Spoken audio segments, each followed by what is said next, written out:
Hey, Shalom. All praises, glory, and honor unto Yahweh, Ba'ashem, Yahweh Shai, Ba'ashem, Rakakadash. Double honors unto the apostles and elders of Great Millstone that rule well through the scriptures. Peace to the hopeful elect. This is GMS Indiana, the brothers Kaya and the elder brother Gabaria, doing another push the button series where we just, cut on the camera, press play, conversate, spiritual conversation. Lord willing, get some scriptures to further edify. But yeah, just to speak a little bit about, I want to say something about the so-called black vote, if you will. All right, because there's this notion that black people don't vote, and that's the reason why we can't get any progress done for civil rights for our people, to better our people. But first of all, the scripture says, envy not the oppressor and choose none of his ways. This whole voting thing is a fraud. It's full of deception. All right, when the founding fathers, okay, this Proverbs 3:31 scripture I quoted. This is envy thou not the oppressor and choose none of his ways, none of them. All right, because none of them deals with truth. All right, the scriptures John 8:44 said, when he speaketh a lie, he speaketh of his own, because he is the father of it. Now, when the founding fathers was dealing with the voting situation, the Electoral College was an idea designed so that it can check the popular vote. They didn't feel that the average citizen was smart enough to make a decision like that, to choose who the president can be. So they put that Electoral College in there. Now, the popular vote, or so they say, if I can be wrong, I had to do a historical fact check, but the popular vote is only comes into play when there's a deadlock with the electoral votes. If it's like half and half, if the electoral votes is split down the middle, then they go to the popular vote. All right, but furthermore, you had George Bush and Al Gore, right? Who won the popular vote? Gore. Who won the Electoral College? Bush. Who became president? Bush. Okay. So what was wrong with that then? Why did Bush win? Not enough black people voted. After Bush, you had what? Obama. All right, which caused a large turnout, right? But then after that, you had Hillary Clinton and Donald Trump, and what? Hillary Clinton won the popular vote, right? But Donald Trump won the Electoral College. So there's like the scripture speaks about what is that? Hosea 4:6. It says, "My people are destroyed for a lack of knowledge." Our people don't even understand how this whole thing works. The farce of it all, the deception of it all. I actually had what society would consider an educated so-called black woman tell me that we thought Hillary was gonna win. That's why black people didn't come out to vote. No. All right. The Hillary won the popular vote. Okay, she didn't win the Electoral College. All right, and right now what's going on? Biden has won the electoral vote. He's leading the race in the electoral vote, but he's won the popular vote. All right. And allegedly, Lyndon B. Johnson, the president after Kennedy, said he'll have those quote unquote niggas voting Democrat for the next 200 years. And so-called African Americans, so-called African Americans, Native Americans and Latinos, which are the Israelites, predominantly vote Democrat. But there's still institutional racism. The police still shooting us down with impunity. So nothing has changed. All right. What you get is an illusion of change, but it's just politics as usual, or the same thing as usual. You know. You had anything you want to say? Yeah. Can you get that in Deuteronomy where it says, "She shall be the head and you shall be the tail"? Kind. This is in the curses. This is Deuteronomy 28:13. and the Lord Yahweh shall make thee the head and not the tail. Oh, nah. That's the blessing. Let me get the curse. Deuteronomy 28:44. It says, I'll start at 43. The stranger that is within thee shall get up above thee very high, and thou shalt come down very low. He shall lend to thee, and thou shalt not lend to him. He shall be the head, and thou shalt be the tail. Right, man. So all that, this is why blacks can never get up in society. Well, first of all, man, even if every single Jake goes out there and vote, that's not gonna do a damn thing. All right. There's nothing that Israel on a masses can do to basically get about that situation. It's already written in the curses that we're gonna be the tail and they're gonna be the head. All right. And really, to be honest, do you actually think that Esau is gonna allow a way for Jakes to really come up on a level on his level, on his status? No, man.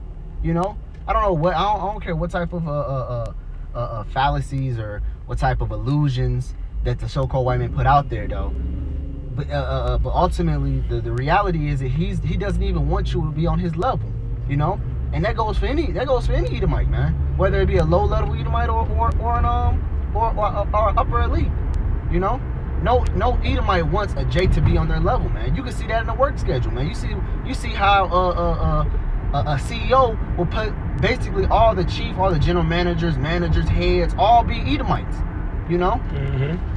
And maybe throw one Jake in there just to like see us all. See, it's not all white people in here. See, it's one guy in there to just give you that hope, That's Jake's. That's Esau's tactics. He might put one or two puppets as far as hope, They did like they did in ancient, like it did in Rome, man. Mm-hmm. They put puppets in there to make Jake be pacified, man. All right.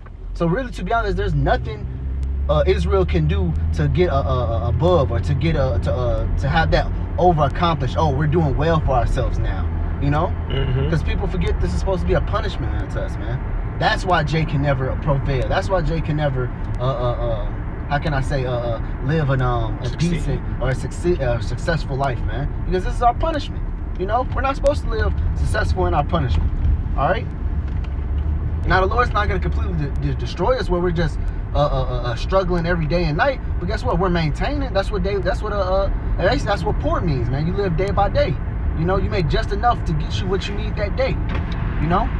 Yeah, the scripture says, "Occupy till I come." Mm-hmm. So basically, we're supposed to be living our life as best we can to please the Lord, in the hopes that when He come back, we'll partake within the salvation. Because this world has nothing to this world is not righteous. That's why when you read Peter, it says, matter of fact, I'll grab that.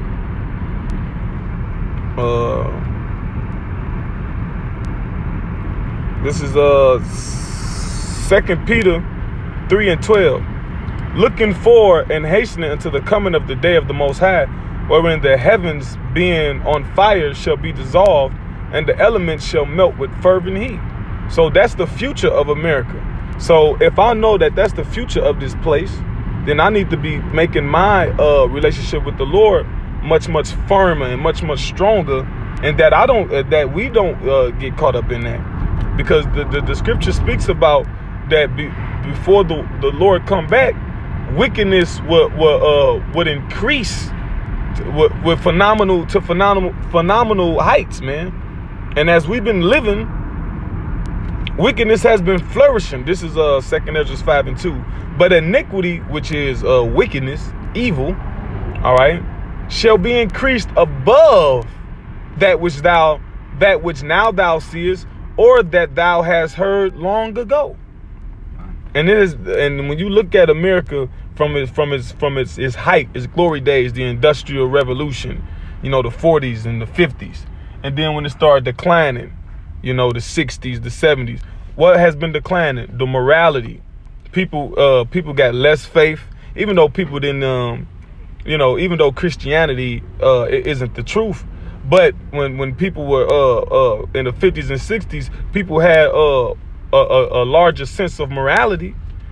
That's declining very, very heavily in America. which is signs that the Lord is on his way back. All right, I'm gonna go back to the Peter. 2 Peter 3:13. Nevertheless, we, according to his promise, see, there's promises in the scriptures. The Lord promised that this place was, the Lord in his word, it said this place was going to increase with wickedness. He said he was going to judge this place for it. He said, though hand join in hand, the wicked shall not go unpunished. So you joining in hand with this place, all right?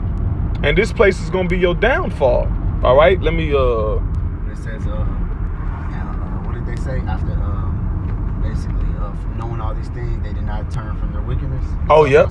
Second Ezra? I'm going to grab that for you. Yeah. That's just the line back on what you said about the proving that the what's it called? The times is getting more eviler until the Lord comes back. Go ahead. This is 2 Ezra 16:19. Says, behold, famine and plague, tribulation and anguish, all right, are sent as scourges for amendment. Now, amendment means to make something better. So as the world is getting worse and the Lord is letting these plagues come, all right, that's for the elect to see and fear and say, oh, let me get right. But see, our people ain't the majority of them ain't looking like that. It says, verse 20, but for all these things, they shall not turn from their wickedness, nor be always mindful of the scourges. Right? Because our people are totally invested in this place. Like when disaster happen or certain things happen, people don't say, ooh, the Lord angry. Ooh, the Lord mad. You know, people ain't thinking like that. All right? Exactly. So, we're going to do that wickedness is going to constantly increase until the Lord comes back and completely eradicate it, man. This is Isaiah 36:6. Lo, thou trustest in the staff of this broken reed. And America is broken. All right. Look at the economy. America is a service-based economy, and this coronavirus is halting the services that America got to produce. All right. The retail you got something called the retail apocalypse. You got something called the hotel apocalypse, and these are industries that provide a lot of jobs and service for people. All right, the whole economy. What's the debt? 20-some trillion, 30 trillion. Yeah, so that's what they show us. And that's what they showing us, not including whatever interest. Like they had a post. Who America owed? I mean, they said the world. They say the world was like so much in debt. Oh, like, yeah. Who what? Yeah, I know you're talking about that. Who the Earth owed? Right. Jupiter, nigga. Jupiter, like, what's up? Right.